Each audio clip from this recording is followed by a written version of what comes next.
Davies is up the front.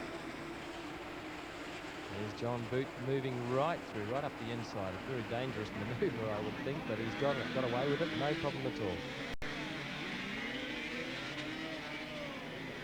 John Boot, who will be familiar to many of the watchers of motorcycle racing from Ruapuna and Point South, was the first man to race a TZ700 production racing bike, wasn't it? Well, that's dead right. He took his bike to America in a suitcase, I believe. Certainly was one of New Zealand's upcoming riders and gave it away for a while. Very, very talented natural rider.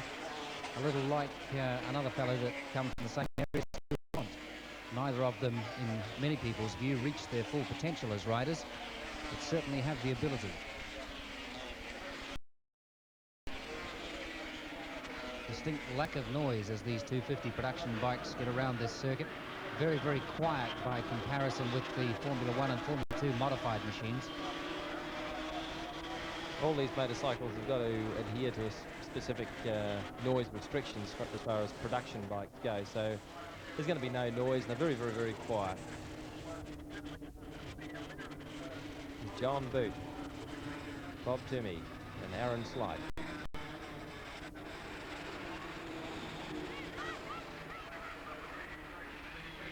Bob Toomey making his comeback this year after a bad crash. He was virtually out of motorcycle racing last year and was around the pits of the Wellington motorcycle crew, with Robert Holden and co helping out and being a spanner man, but back into it in earnest this season.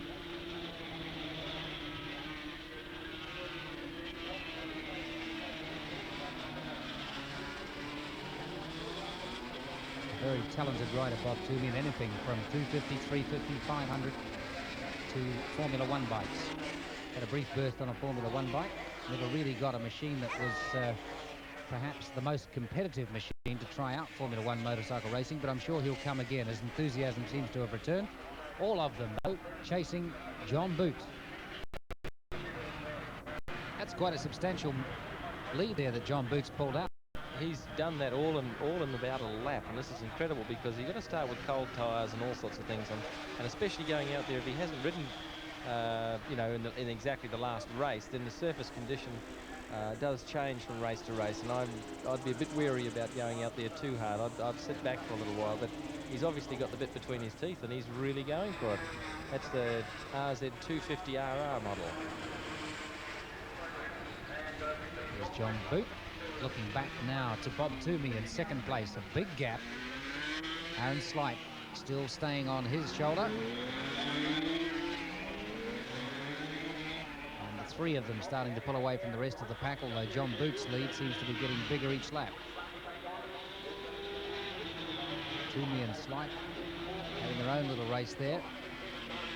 Toomey pulls out a gap on some parts of the circuit, and Aaron Slight picks it up again on the top side of the circuit. Watch as they come around this time, going along the lake front.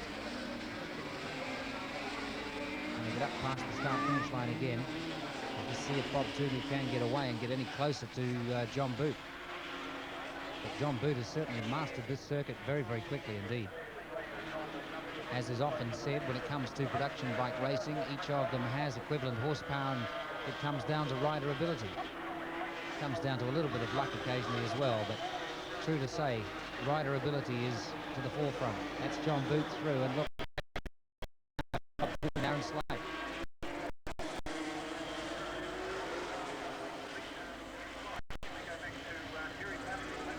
If there was a bike that I'd like to ride around the circuit, I think a little production 250 would be ideal for the conditions, because you know the speeds aren't as high as the bigger bikes, and they handle reasonably well, and they absorb all the bumps and undulations quite nicely. These modern bikes have got terrific suspension. They're virtually a Grand Prix bike.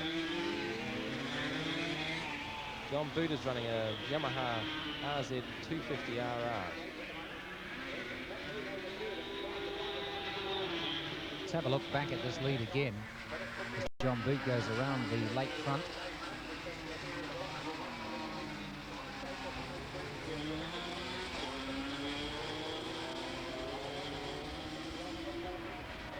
Well, he's pulled out, even in that last lap, he's pulled out a much bigger gap. Just looking back now to second and third place, Toomey and Aaron Slight are really falling off. Alan Ravage, number 45, there in fourth place, having threaded his way through a lot of the field.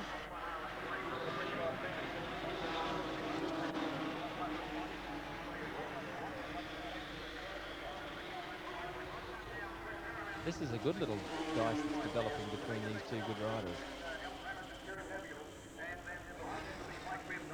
Slide in front of Toomey now. Really nothing between them. There's a tremendous amount of trust goes between these two guys when they're actually out there. You know, you're riding only inches away from each other at fairly high speed. So, you know, you've really got to put a lot of trust in.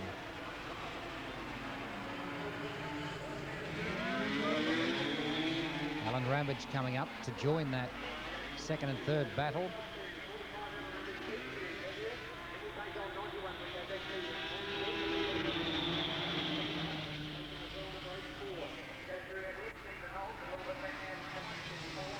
Aaron Slight managing to stay in front of Bob Toomey. Toomey dropping back into the clutches of Alan Ramage just a little. Ramage has also been around in this class of motorcycle racing for some years. Not the noise and excitement and absolute throbbing power that you get with the Formula 1 and Formula 2 bikes, but good racing nevertheless, and bikes that are perhaps ideally suited to a tight and bumpy circuit like this one. 3 laps remain of the 8.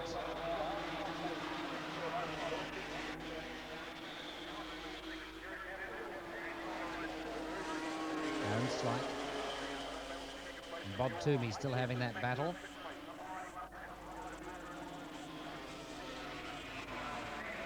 Now have a look at the gap, first to second. John Boot really doing it very, very comfortably. I wonder how a rider like John Boot, who really made his name on bigger, more powerful racing machines and on circuits, gets on a little production 250. Obviously the talent still applies. Well, the thing is that it's been a while since he's been riding, and I guess the improvement over motorcycles in the last sort of 10 years has been tremendous. So I don't think you'd have too much trouble adapting at all. All these little bikes go about the same speed. They all handle exceptionally well for what they are. In fact, the way bikes handled when he started riding, you must wonder why everybody isn't going as fast as he is. Well, that's true. Most of them handled like roller skates and gravel pits. But these things have been developed over a period of time, and you know, 250cc is a very marketable product here in New Zealand with licensing regulations and so forth. So it's very important for a manufacturer to get wins out here on the circuit. And Bob Toomey's dropped back. Boot still walking away with this race.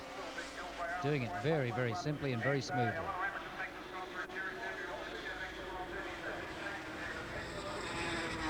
Let's see if we can get a look back as he comes over the top of the hill, just how much he has pulled away. But he seems to be doing it very, very comfortably. You only have to look at the lines that he's taking. Instead of rushing up the inside, going the shortest way, he's taking a long swooping sort of an attempt to get around the corner, and that is ideal, especially if he's got nobody chasing him. He can get through the corner a lot quicker, whereas this gaggle that we've got here is, you know, first in, first served, and bouncing off each other. This is good racing.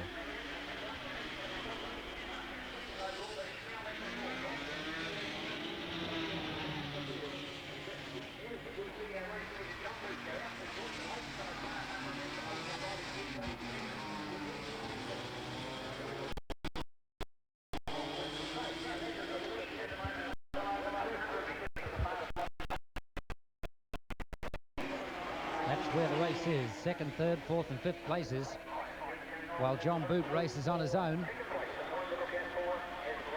way out in the lead. And there's Terry Pavel on the Suzuki, really going for it.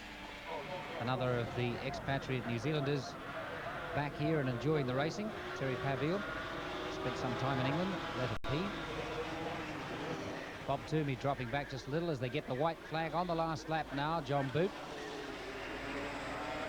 Boot getting it very, very wobbly over the top.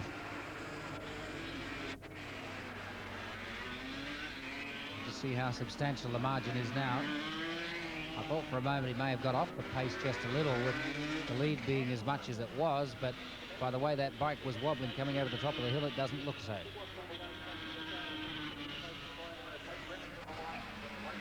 Down past the lakefront for the last time now for John Boot.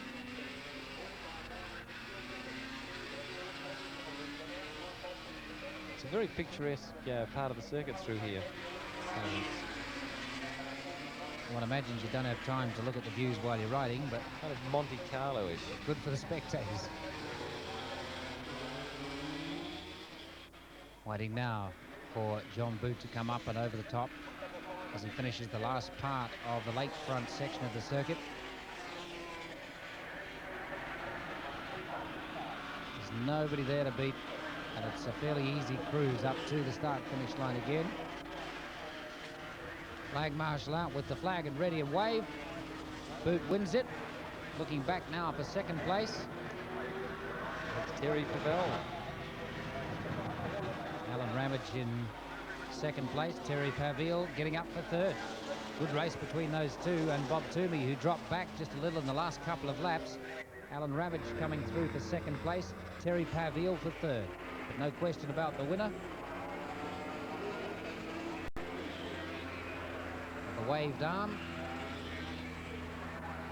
signalling that he's very, very happy indeed to be back in the best form, and back in the kind of form that we came to expect from this man when he was really the leading star of New Zealand motorcycle racing, and a big name certainly in the South Island. Used to regularly thrill crowds at Ruapuna Park on the bigger racing bikes. Just demonstrating that the same thing can be done on a very small production bike as well.